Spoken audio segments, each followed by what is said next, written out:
Assalamualaikum warahmatullahi wabarakatuh, teman-teman semua yang dirahmati Allah. Bagaimana kabarnya teman-teman semua? Semoga selalu diberikan kesehatan dan perlindungan oleh Allah Subhanahu wa Ta'ala.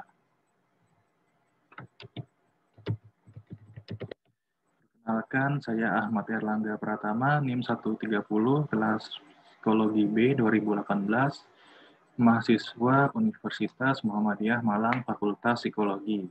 Nah, pada kesempatan kali ini saya akan memberikan pengantar singkat mengenai akhlak dan muamalah.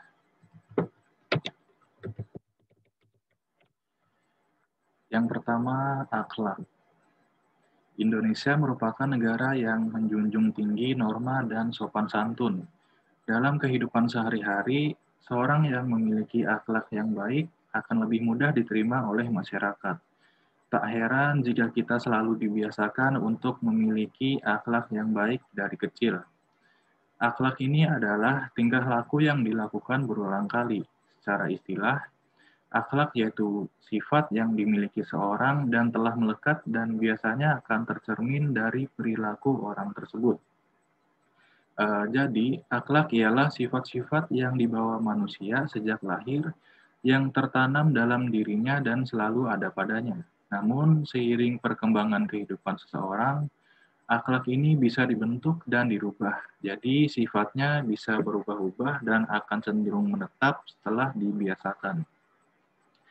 Terdapat dua macam akhlak, yaitu akhlakul mahmudah dan akhlakul masmumah. Akhlak terpuji atau akhlakul mahmudah, yaitu golongan akhlak yang seharusnya dimiliki oleh seorang muslim.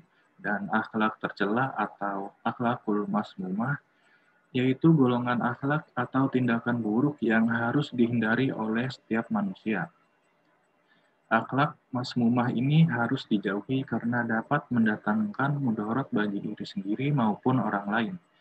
Rasulullah Shallallahu Alaihi Wasallam diutus oleh Allah Subhanahu Wa Taala untuk menyempurnakan akhlak umat manusia.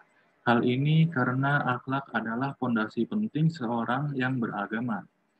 Seorang Muslim yang memiliki sifat terpuji akan dekat dengan Rasulullah Shallallahu Alaihi Wasallam dan dengan memiliki akhlak yang bagus, kita akan lebih mudah untuk mendapatkan hal-hal yang baik seperti diterima oleh lingkungan misalnya. Jadi pentingnya akhlak ini ialah untuk menentukan seberapa baik kualitas umat dan bangsanya. Yang selanjutnya ada muamalah. Nah, dalam menjalani kehidupan sehari-hari, manusia akan selalu membutuhkan pertolongan dari manusia lainnya. Hal ini karena manusia merupakan makhluk sosial yang tidak bisa hidup sendiri, dan dalam syariat Islam, hubungan antar manusia dengan manusia disebut sebagai muamalah. Nah, pengertian muamalah secara umum adalah suatu kegiatan yang mengatur hal-hal yang berhubungan dengan tata cara hidup sesama umat manusia untuk memenuhi keperluan hidup sehari-hari. Sedangkan yang termasuk dalam kegiatan muamalah ini diantaranya ialah ada jual beli, sewa menyewa, utang piutang, dan lain sebagainya. Sederhananya, muamalah diartikan sebagai hubungan antar manusia dengan manusia untuk saling membantu agar tercipta masyarakat yang harmoni.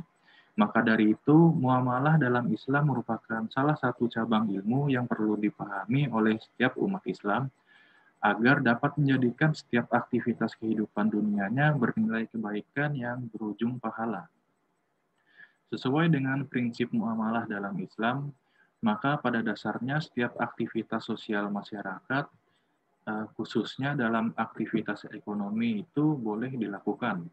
Dengan ketentuan tidak ada larangan agama atas aktivitas tersebut. Oleh karena itu, dalil muamalah cenderung mengarah ke larangan-larangan yang terdapat dalam sumber hukum muamalah yang utama, yaitu Al-Quran dan Al-Hadis, seperti ayat yang menjelaskan mengenai muamalah yang riba, haram, dan goror.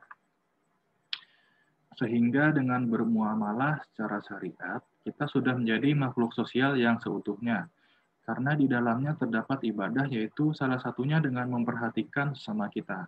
Namun perlu diingat juga bahwa jangan sampai kita jatuh dalam lingkup muamalah yang dilarang oleh Allah. Karena selain berdosa juga membuat kehidupan kita tidak tenang dan nyaman karena mendapatkan hasil dari kegiatan yang haram. Nah, itu tadi sekilas mengenai apa itu akhlak dan muamalah. Selanjutnya kita akan mempelajari lebih dalam apa itu akhlak dan muamalah, mulai dari pengertian dan contohnya, kemudian ada perbedaan akhlak, etika, dan moral, dan juga sumber akhlak dan ruang lingkup muamalah, mulai dari berdasarkan pandangan para tokoh Islam dan juga berdasarkan dari Al-Quran dan hadis. Sekian penjelasan singkat saya mengenai pengantar materi akhlak dan muamalah. Semoga dapat dipahami oleh teman-teman semua dan semoga apa yang saya sampaikan bermanfaat. Mohon maaf apabila ada kekurangan dan kesalahan penyampaian dari saya. Tetap jaga kesehatan dan jaga jarak aman. Semoga kita semua terhindar dari mara bahaya. Billahi taufiq wal hidayah. Wassalamualaikum warahmatullahi wabarakatuh.